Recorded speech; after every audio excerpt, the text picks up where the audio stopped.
The man had a strange habit. Whenever he met new friends, he would invite them to watch executions of death row inmates. What should have been calm and routine made his friends nervous and uneasy, while he watched with intense focus, enjoying how fear slowly consumed the criminals. At that moment, the execution on stage was about to begin. The executioner raised his axe. The air suddenly froze, but unexpectedly, the arrival of a cavalryman stopped everything. He publicly handed over a papal decree. The executioner opened the letter and read aloud the pardon for one of the criminals.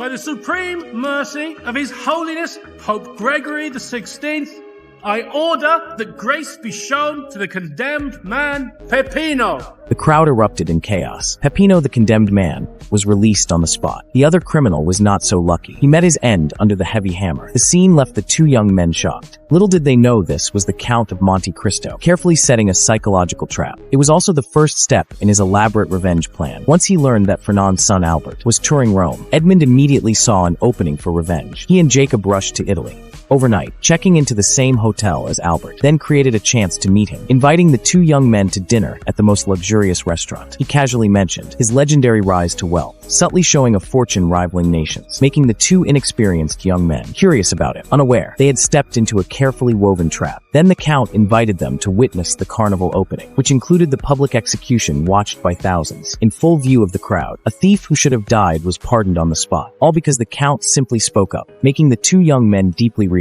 the Count's authority that even the Pope would respect, and the rescued thief later became a key piece in Edmund's plan. Once the psychological groundwork was set, the two young men happily accepted the luxurious carriage prepared for them by the Count, joining the carnival crowd with excitement, enjoying the envious glances of onlookers. As Albert reveled in vanity, a stunning woman appeared, stirring Albert's young heart. She turned and ran into the noisy crowd. Will I see you again, delicious? Come to me, please! I shower you with love. Give me a chance. Follow me. Wow. Albert, upon hearing this, without hesitation left his friend behind, diving alone into the crowd. But the girl moved like a ghost, always one step ahead. Albert had no idea. A masked shadow silently followed him.